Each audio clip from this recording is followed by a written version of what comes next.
Halo, kembali lagi di Kibar Suara IG. Beberapa hari yang lalu ada sebuah berita yang viral, yaitu Bapak Presiden Jokowi bagi-bagi bansos jelang pemilu. Jadi Bapak Presiden membagi bansos kok menjelang pemilu? Ada apa sih sebenarnya? Apakah ini untuk menarik suara? Karena ada Bapak Gibran Rakabuming Raka, atau memang ada yang lain?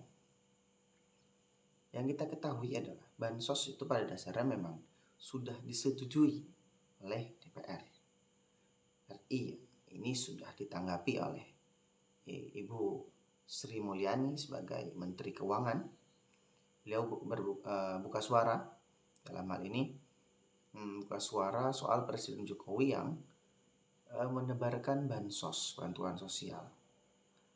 Karena hal ini menjadi sebuah isu menjelang Pilpres 2024. Menurut Ibu Sri Mulyani, pemberian bansos merupakan instrumen yang sudah ada dalam APBN. Hal tersebut juga disetujui oleh semua partai politik di DPR. Artinya semua partai sudah setuju ketika ada bantuan sosial. Ini seperti dijelaskan dalam wawancara yang dikutip Minggu 4/01/2024. APBN itu adalah undang-undang. Kata Sri Mulyani, APBN itu dibahas bersama seluruh partai politik di Senayan. Artinya memang sudah dibahas dan sudah setujui. Itu kata Ibu Sri Mulyani. Beliau juga mencontohkan di dalam APBN tahun 2023, pemerintah juga mengalokasikan anggaran untuk tujuan bantuan sosial sebanyak 476 triliun.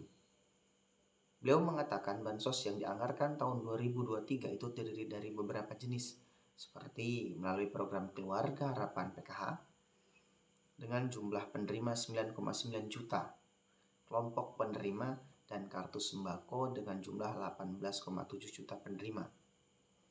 Ibu Sri Mulyani juga menjelaskan pada tahun 2023, pemerintahan juga mengadakan bansos baru, yaitu bantuan langsung tunai atau BLT El Nino, yang mengatakan BLT El Nino itu diberikan untuk menanggulangi dampak musim kering yang berkepanjangan. Nah, BLT El Nino yang tahun 2023 kami perkenalkan karena waktu itu musim kering memuncak, kata Bu Sri Mulyani.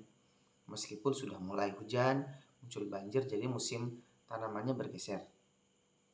Bu Sri Mulyani juga mengatakan bansos lainnya yang diberikan pemerintahan melalui APBN 2023 adalah subsidi BBM, subsidi listrik, subsidi KUR, dan bantuan pangan. Sudah ada dalam APBN dengan nilai Rp 476 triliun. Menurut Bu Sri Mulyani, pola yang sama juga pada pemberian bansos 2024. Dia mengatakan bansos tahun ini sudah dianggarkan di APBN dengan nilai 496 triliun.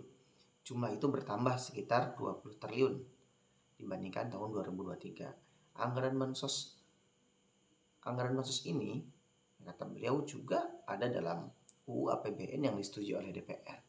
Jadi tidak menjadi masalah sebenarnya ketika Presiden membagi bansos. Dan itu menurut saya sudah sesuai mekanismenya, karena memang sudah disetujui dong.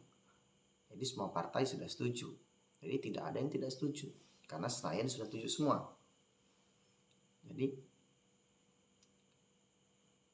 sebelumnya Presiden Joko Widodo mengeluarkan program bantuan sosial, bansos, baru berupa bantuan langsung tunai menjelang masa Pilpres. Nah, ini yang menjadi memang masalah, karena yang ditakutkan, yang dibicarakan oleh orang-orang adalah kenapa harus menjelang pemilu?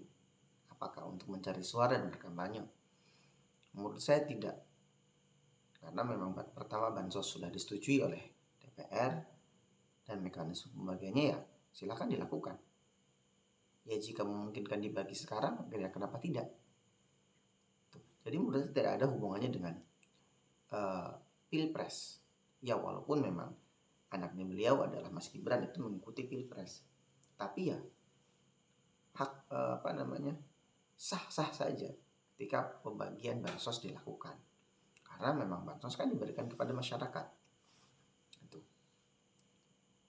Anggaran yang dibutuhkan untuk bansos ini mencapai 11,2 triliun.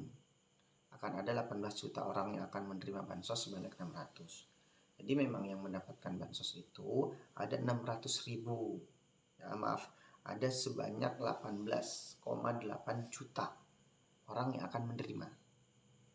Nah, bansos yang diberikan itu sebanyak 600.000. Artinya pemerintah sudah membagi itu. Maka kemarin sibuk sekali berita itu.